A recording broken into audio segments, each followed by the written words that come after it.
नमस्कार मेरे प्रिय भाइयों बहनों। आज जो विषय आप सबके सामने स्वाध्याय के रूप में रख रहे हैं वो है शिव के सम्मान में ही सबका सम्मान है। शिव के आलोक, सामान्य, वैदुष्य, नेतृत्व, मानव प्रीति इत्यादि समस्त विषयों को ध्यान में रखकर विचार करने पर उस युग के साधकों को यह प्रतीत हुआ था कि शिव मनुष्य के शरीर में मनुष्य नहीं है, वे तो तारक ब्रह्म हैं। यह विचार उस समय जगा था, परंतु इसे रूपांतरित किया गया बाद में। विचार यह है कि शिव परम पुरुष है, तारक ब्रह्म है। मनुष्यों के मन में, विशेषतः साधकों के मन में विचार जगा कि ये जो परम पुरुष और परमा प्रकृति है, इन्हें लेकर ही है ब्रह्म तथा ब्रह्म की उज्जवल घन अभिव्यक्ति तारक ब्रह्म ही है शिव। यह विचार और भी बहुत बाद में पुष्ट हुआ।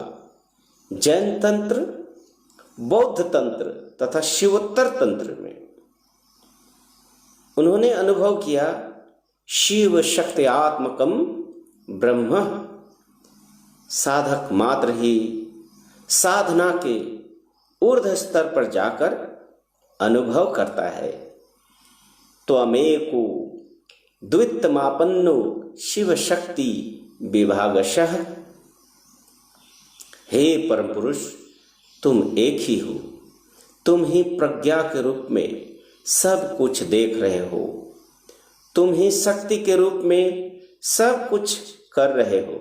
तुम एक हाथ से दुख देते हो और दूसरे हाथ से शोक अश्रुओं को पोंछ देते हो। तुम कठोर भाषा में तिरस्कार करते हो, पुनः अपने निकट बैठाकर प्यार करते हो। तुम कठोर भाषा में तिरस्कार करते हो और पुनः अपने निकट बैठाकर प्यार करते हो। दोनों में ही तुम एक हो, दोनों में ही तुम संपूर्ण हो। तुम्हारी एक भूमिका दूसरी भूमिका की परिपूरक है। बांग्ला में एक कोटेशन है, जैसे कतो जे एलम जान रे बांदा, कतो जे कुदरत कर হইয়া কাট রে বান্দা, ওঝা হইয়া ঝাড়ো।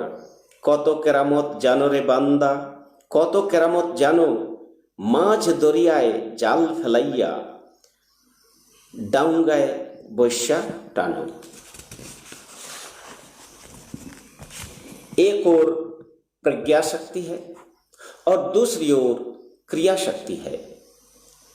सत्यलोके निराकारा महाज्योति स्वरूपिणी मायाच्छादितात्मनं चनककार रूपिणी वायावल्क कल्लं सत्यं तेज द्विधा भिन्नः यदोन्मुखी शिव शक्ति विभागेन जायते सृष्टि कल्पना।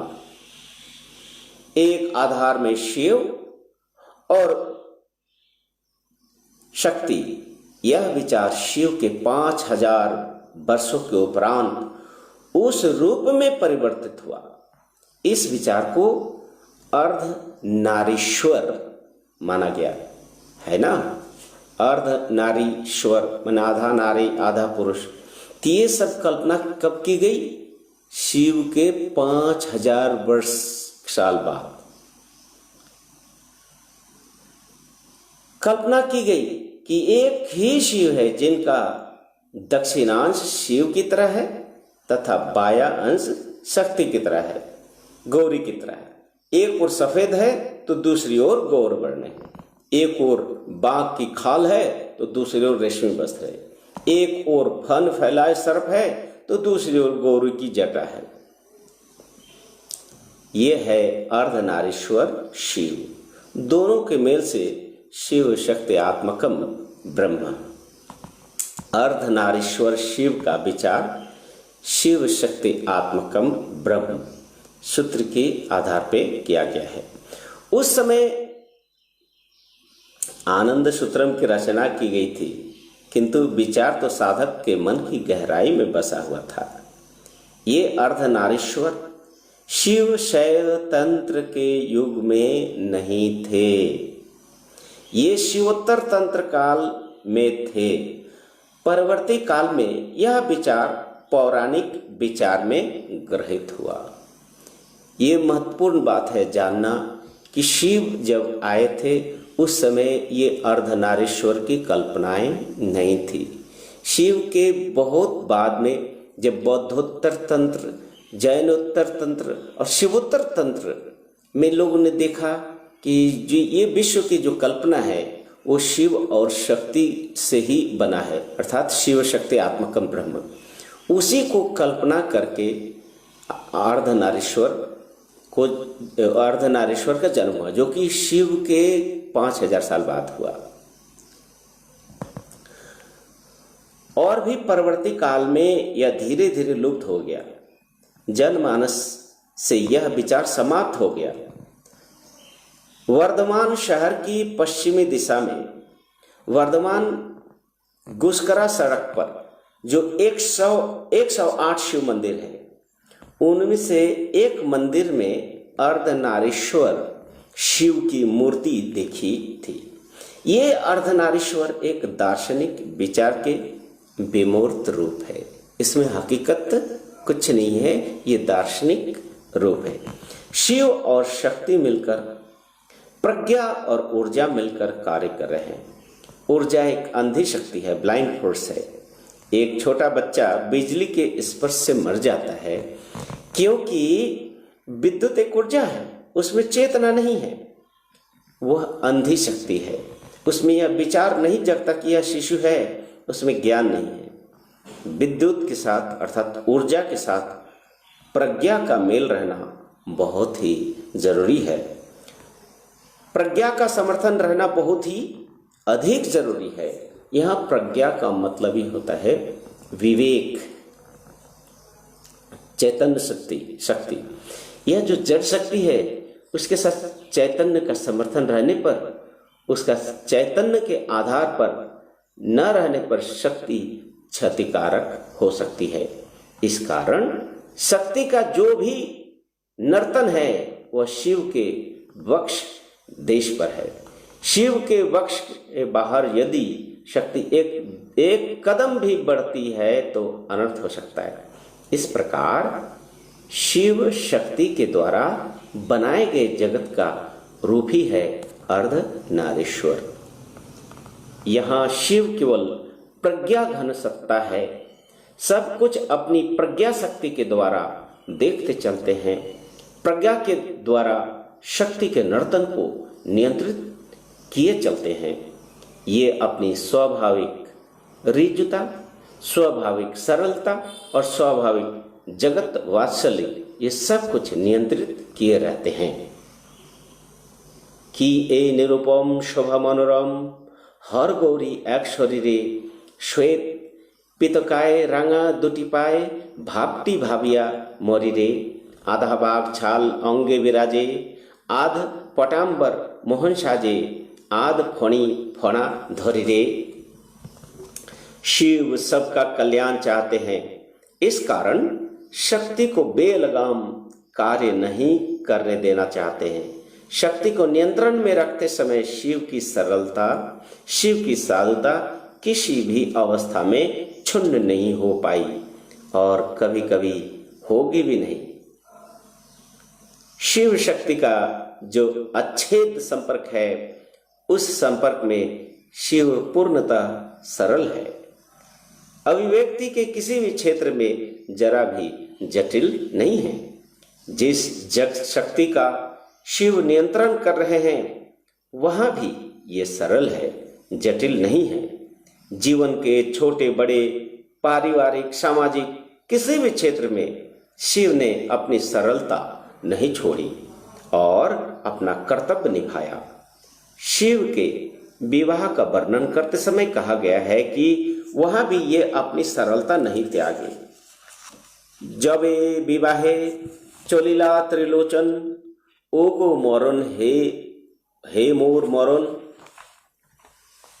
তার কত ছিল আয়োজন, ছিল কত শত উপকরণ, তার লটপট করে বাঘজাল, তার বৃষ রহি রহি গরজে, তার বেষ্টন করে জটাজাল, যত ভোজক দল তরজে, তার ববম ববম বাজে গাল, দোলে গলায় কপাল আভরণ, তার বিষান ফোকারি उठे तान, ओगो मरण हे मोर मरण। हर क्षेत्र में ही शिव सहज सरल है। शिव के मनुष्य के लिए सबसे अधिक ग्रहणीय शिक्षणीय विषय है इनकी यह ऋजुता, सरलता और साथ ही अपार कर्तव्य निष्ठा। शिव की यह सरलता प्रवाद वाक्य के रूप में गृहीत है। जब महाप्रभु चैतन्य देव निमाई पंडित उनके पिताजी का देहांत हुआ, रामचंद्र घोष नामक नवद्वीप के एक धन संपन्न सज्जन ने इस दरिद्र ब्राह्मण परिवार का सभी प्रकार दायित्व ग्रहण किया था। वे निमाई के अभिभावक थे।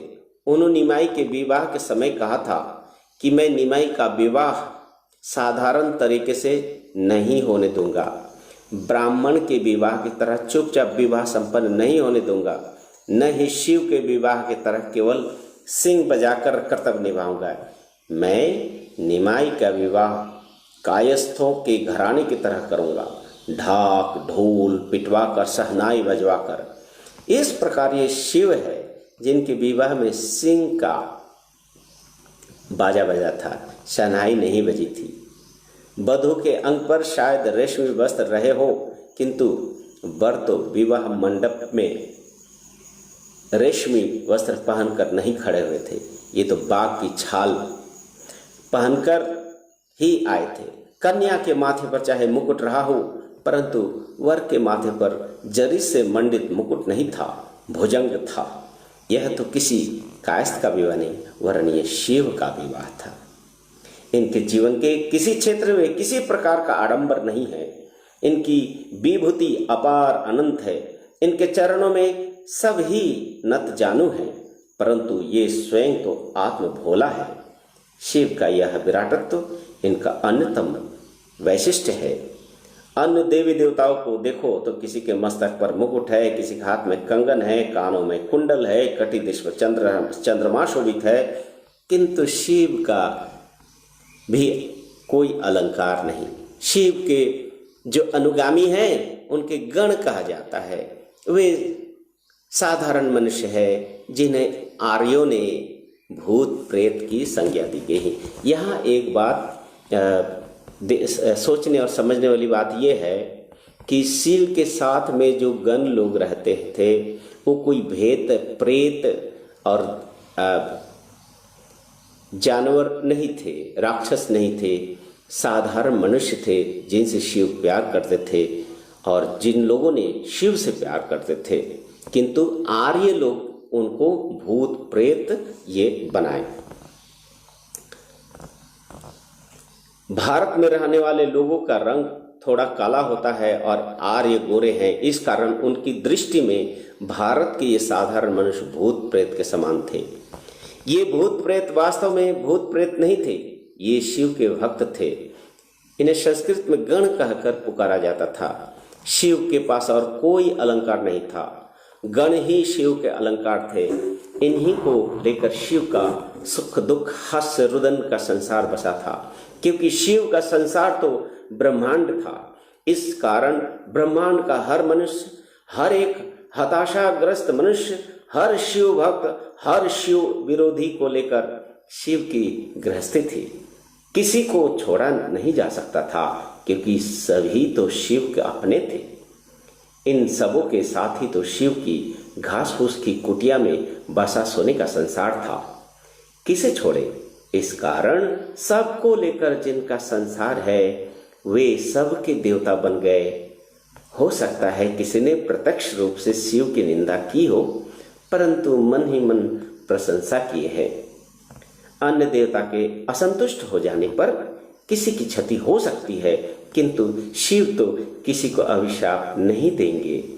शिव को दुख हो सकता है, परंतु ये किसी को अभिशाप नहीं दे सकते, ये किसी की क्षति नहीं करेंगे। यदि किसी ने शिव की निंदा की भी हो, पर मन ही मन वह यदि कहे कि तुम्हारा क्षमामय व्यक्तित्व है, तुम तो आशुतोष हो, तुम मुझे क्षमा करो, करते हो या नहीं, बस इससे ही शिव क्षमा कर देंगे। और यदि कोई क्रोध में भी कहे कि तुम मुझे क्षमा करते हो या नहीं, इस पर भी वो क्षमा कर देते हैं। इस प्रकार शिव जनमानस के अंतर में प्रविष्ट है, शिव सबके है। इसी कारण आज भी महाकाश की अनंत नीलिमा में शिव की ध्वनि अबाध रूप से प्रतिध्वनित होते रहते हैं। परमपिता बाबा की जय। सबको नमस्कार।